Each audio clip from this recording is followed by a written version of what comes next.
Hello, everybody. I'm Rudrani, and welcome to Spotlight Sessions podcast. Today, my guest is so special, so talented, and so much fun.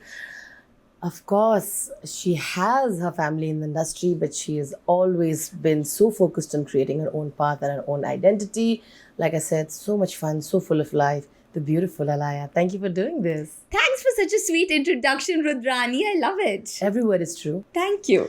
Sitting in Alaya's beautiful house, we're doing this podcast. Thank you for welcoming us to your house so warmly. Thank you. And she means warmly with a pun because it's extremely hot. The ACs are not cooling properly today. In this industry, when you come in, especially from a film family, there are so many judgments, there are so many viewpoints about who you are, how you got it. But I think from the day one of you doing promotions, I think people have seen that you genuinely are not just self-aware, not just about your privilege, I feel like, but you're also very determined that, sure, this is a part of who I am, but I'm so much more. And I think you've seen that support grow for you very steadily throughout.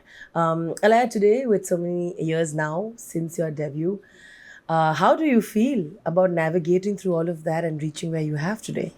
Honestly, I don't think anyone can really prepare you for what the journey is like in this industry because it's constantly changing.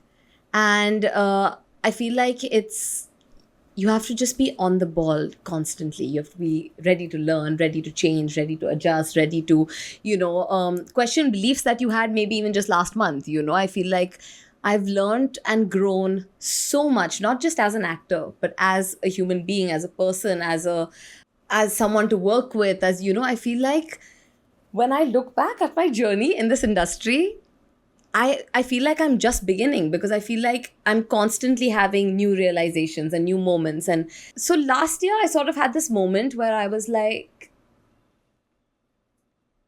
I just felt like I wasn't doing things that truly made me happy.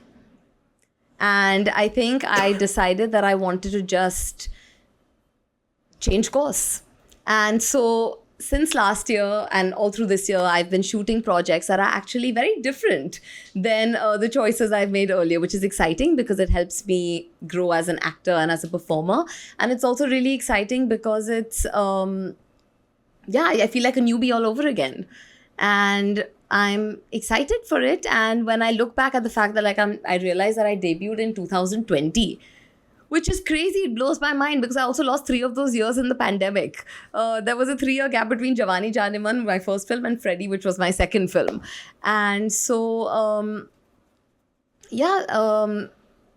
I'm excited for what's to come. I feel like I'm just getting started, honestly. I feel like I've got like this big second wind now and I'm ready to attack.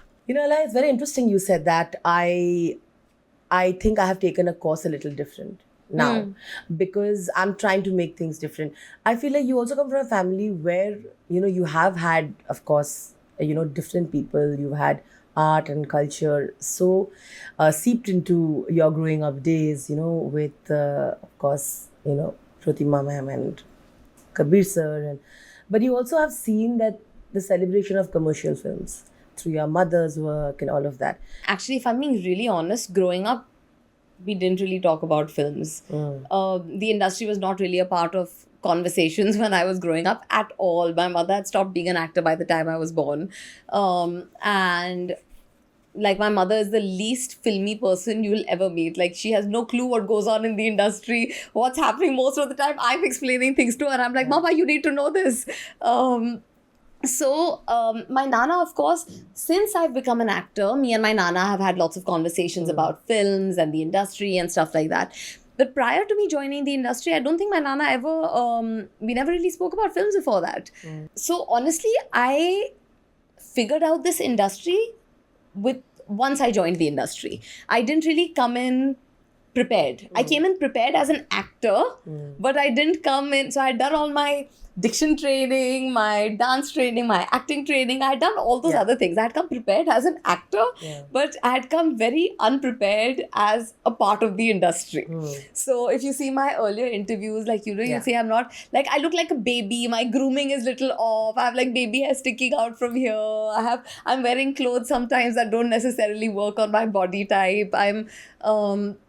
You know, there are all these random little things that I'm so naively and sweetly clueless about. Correct. And through the course of me being a part of this industry, I've learned a lot. And then, of course, there was the pandemic that happened, which changed the industry for everyone. Like so by the time I got a hang of the industry and I understood it a little bit, the whole format of the industry changed, because post-pandemic and pre-pandemic, I think everyone knows that the way films are made and the types of films that are made have been entirely different. So then it was like a second education to someone that was, so imagine you've just entered school, you've just gone from primary school to middle school, and the entire curriculum has changed. And everyone that's in high school and has graduated, they're figuring it out, and you who's barely graduated from primary school is now having to figure out the whole system all over again, you know. So it was a little confusing and daunting, but luckily I've always had a really wonderful group of people to sort of guide me through this, whether it's my agency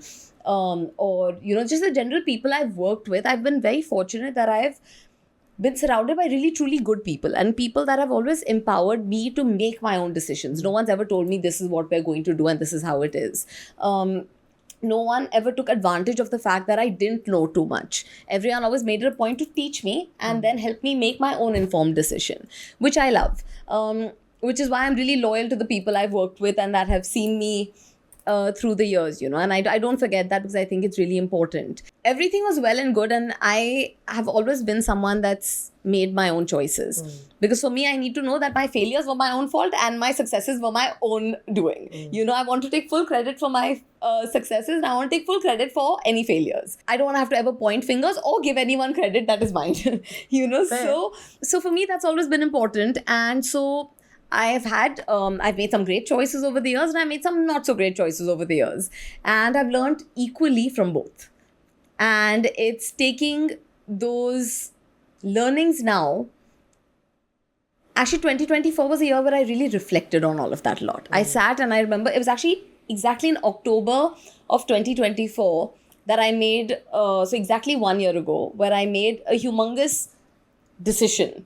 And post that, I've just like changed course. And right now it's not, right now I can just say it in theory, because next year is, I guess, when you'll see the sort of course switch.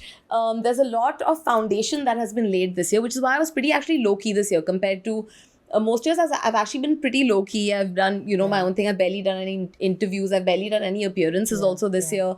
I've had no films out this year. So I've had a very low-key year.